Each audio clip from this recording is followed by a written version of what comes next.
चलो हम तुम लोग को एक और थ्योरम बता रहे हैं, भुजा भुजा भुजा, ठीक ना। जैसे कि कोई भी दो त्रिभुज है, उसका तीनों भुजा समानुपाती हो, ठीक, तो वो त्रिभुज क्या हो जाता है, समरूप। तो तुमको फिर वही काम करना है कि तीनों भुजा समानुपाती होना चाहिए, तीनों कोण बराबर होना चाहिए। तो भुजा तो समानुपाती दे दिया हुआ, लेकिन फिर तुमको कोण निकाल के लाना है।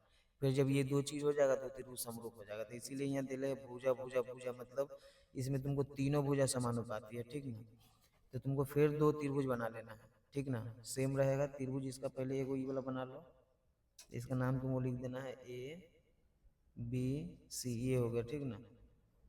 अब एगो जो त्रिभुज है वो फिर तुमको ऐसे बना लेना है, इसका नाम दे देना है डी ई एफ, ठीक। और फिर तुमको लिखना होगा यहाँ पे त्रिभुज ए बी सी और त्रिभुज डी ई एफ में, तीनों इस दोनों त्रिभुज में चलना है। अब चलने के बाद ये कोना तो तुमको कम से कम एगो बराबर ही होगा। तो लिखेंगे हम लोग कोण ए बराबर कोण डी, इतना लिख देंगे। उसके बाद लिखेंगे तथा, अब तुमको ये कह रहा है कि जो भुजा है ना इसका समानुपाती है, तो जो इसका संगत भुजा ये हो गया तो इसका ये होगा, दोनों ना संगत है। देखो ये लेफ्ट में है तो ये भी तुम्हारा लेफ्ट में है, तो तुमको लिखना होगा ए बी बटा में हो जाएगा डी ई, ठीक। और दूसरा ये तुम्हारा बी सी हो गया तो ये तुम्हारा ई एफ हो गया। तो लिखेंगे हम लोग बी सी बटा में ई एफ, इतना तुमको लिख देना है, ठीक ना। अब आगे जो देखेंगे एगो तुम्हारा ए सी हो गया, एगो डी एफ हो गया, तो तुमको लिखना होगा ए सी बटा में डी एफ। ये कह रहा है साफ साफ इसमें बोल रहा है कि जो दोनों त्रिभुज के भुजा है ना वो समानुपाती है, तो समानुपाती हम लोग लिख दिए। अब हम लोग को सिद्ध करना है, लिखेंगे तो सिद्ध करना है कि त्रिभुज ए बी सी समरूप त्रिभुज डी ई एफ। अब इसको तुमको समरूप कर देना है, ठीक ना। अब समरूप करने के लिए एगो कंडीशन है कि भुज समानुपाती भुजा तो है, लेकिन हमको संगत कोण वो को लाना है यहाँ पे, ठीक। अब आगे तुमको क्या करना है कि अब यहाँ पे लिखेंगे रचना। अब जैसे रचना पहले वाला में बनाए थे, कौन कौन कौन में, वही रचना भुजा भुजा भुजा में। तो लिखेंगे हम लोग त्रिभुज डी ई एफ में, जो त्रिभुज है इसमें हम लोग चलेंगे, ठीक ना। फिर तुमको क्या करना है कि एक रेखा इसे खींच लेना है, इसका नाम पी दे देना है, इसका क्यू दे देना है। जैसे उसमें ए बी बराबर डी क्यू डी पी माने थे ना, तो यहाँ पे लिखना होगा डी पी बराबर ए बी। अब ये ए सी है वो डी क्यू होता है, तुमको लिखना पड़ेगा डी क्यू बराबर ए सी, सेम लिख देना है। उसके बाद लिखना है तथा पी क्यू को मिलाया, मतलब ये पी क्यू को मिला दिए तो उसमें तुमको यहाँ पे लिख देना है, ठीक ना। अब तुमको क्या करना है कि चलेंगे परमान।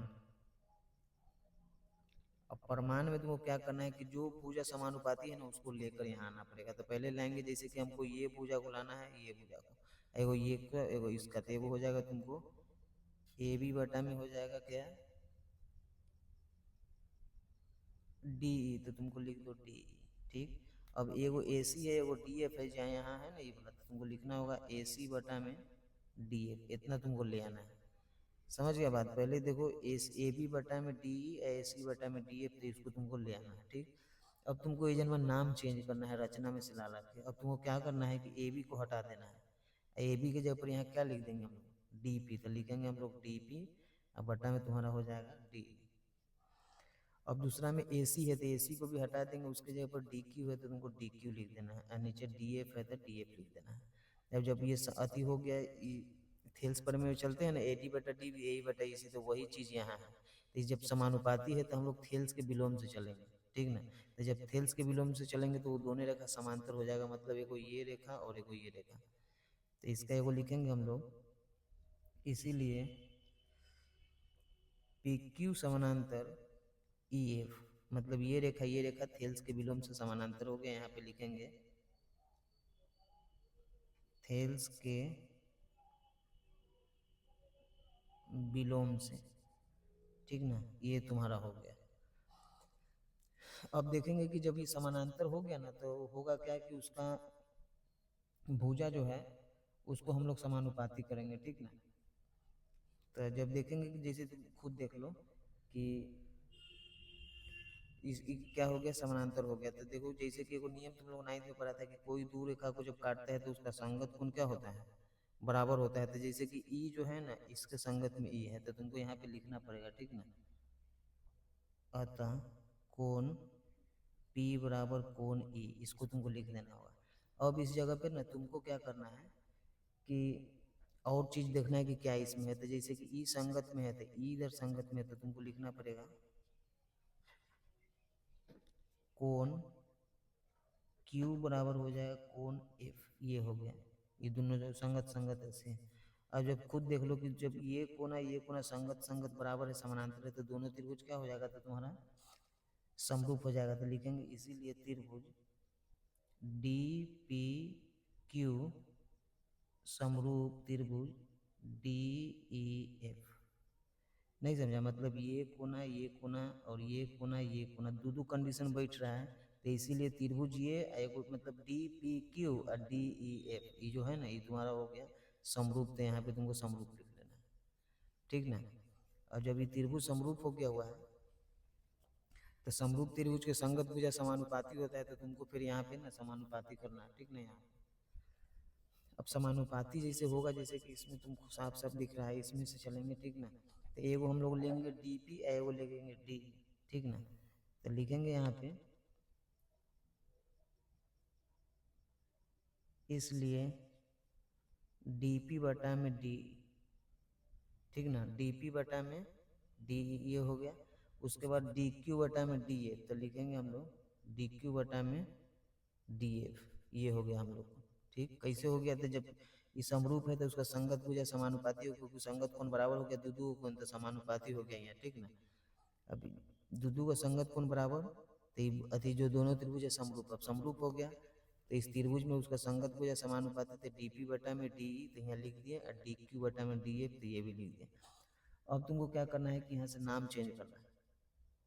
अब डीपी जो है ना, डीपी इसके जगह पर तुमको यहाँ देखो तो यहाँ है डीपी की जगह पर ए बी, तो तुमको अब लिखना है ए बी बटा में डी, ठीक।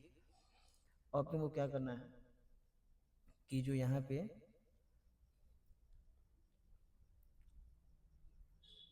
जैसे कि देखो ई डीपी लिखे है ना, तो ये तो इस तरीका से चल गया, लेकिन अब तुमको जो चलना है ना एक और नियम से, वो जब हम लोग को करना है तो हम ऐसे भी कर सकते हैं, ऐसे भी कर सकते हैं, एगो ऐसे भी जा सकते हैं, एगो ऐसे भी जा सकते हैं, ठीक ना। तो तुमको डी पी क्यू और डी ई एफ, तो डी पी क्यू में डी पी हो गया लंब, तो यहाँ डी पी की जगह पर डी पी लिख दिए।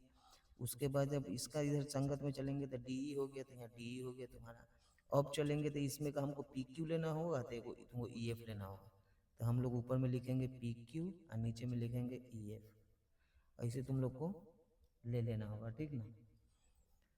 और यहाँ पे तुमको करना क्या होगा कि समीकरण इसको एक बना देना होगा, ठीक ना।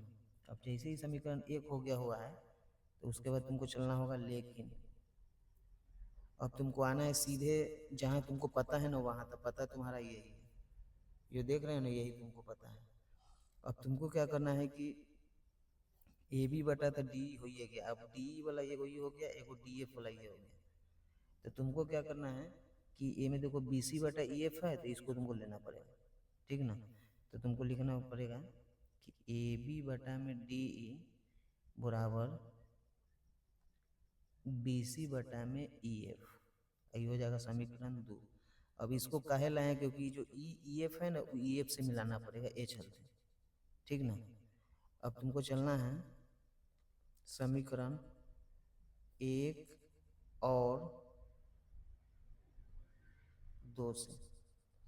अब एक में तुम देखो कितना है, तो ये है, तो इसको ये दोनों को हटा देंगे, तो बचेगा तुम्हारे पास क्या, पी क्यू बटा में ई एफ, अब बराबर में हो जाएगा बी सी बटा में ई एफ, ये होगा। अब ई एफ से ई एफ क्या हो जाएगा, कट जाएगा, काटने के लिए हम लोग समझ गए थे।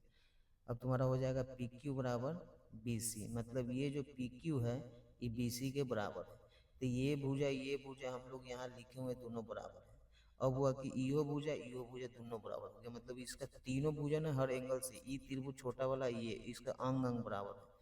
तो तुमको लिखना पड़ेगा ये जानना कि इस प्रकार,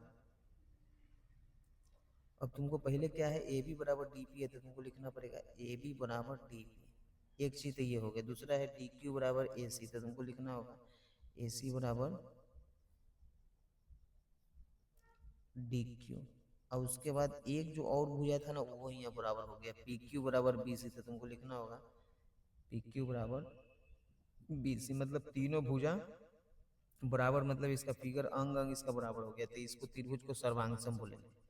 तो तुमको लिखना होगा इसीलिए त्रिभुज ए बी सी हमको सर्वांगसम कैसे चिन्ह दे देना है, और लिखना है त्रिभुज P D D P Q, तो तुमको लिखना होगा डी पी क्यू। ये तुम्हारा हो गया। ठीक, अब सर्वांगसम हो गया तो इसका संगत कोण पूरा जो है ना वो सब बराबर हो जाएगा। मतलब ये त्रिभुज का संगत कोण बराबर हो जाएगा, तो तुमको लिखना पड़ेगा अतः कोण ए बराबर पहले कोण डी, तो कोण ए बराबर कोण डी, तो तुम लिख लो। ठीक, अब तुमको चलना पड़ेगा कि अब यहाँ देखेंगे, यहाँ पे हम लोग के यहाँ जो है से वो P के बराबर ना E है, ये दोनों बराबर है। और यहाँ जो है हम लोग को B E जो E P के बराबर E हो गया, ये सर्वांगसम में तो जो B होगा वही P होगा, तो ये कोना ये कोना ये कोना तीनों बराबर होगा, तो लिखेंगे हम लोग कोण B बराबर कोण P बराबर कोण E, मतलब इसके दोनों को बराबर है। ठीक, और जब ये एक जैसा है तो ये बराबर हो गया, तो एक दो तीन बराबर हो गया। उसके बाद लिखेंगे हम लोग तथा, और तुमको देखना है तो जैसे इसको लोगे तो फिर इसको लेना पड़ेगा, इसको, ये तीनों बराबर है। कैसे बराबर है, तो यहाँ पे लिखा हुआ है कि Q के बराबर F है तो Q के बराबर F है, ये दोनों सर्वांगसम है तो इस Q होगा वही C होगा, तो C Q F तीनों बराबर है, तो लिखेंगे कोण C बराबर कोण Q बराबर कोण F। इतना हो गया तुम्हारा।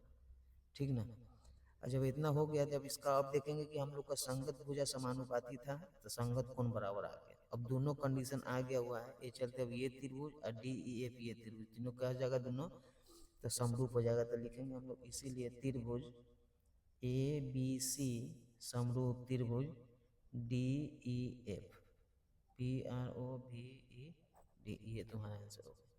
तो इस तरीके से तो इसको तुम बढ़िया से प्रैक्टिस करके अपना दिमाग में डालो। ठीक ना, फिर आगे का जो थ्योरम है उसको भी हम तुमको इसी तरीके से बता देंगे। ठीक ना, तो इसमें इतना ही रहने दो।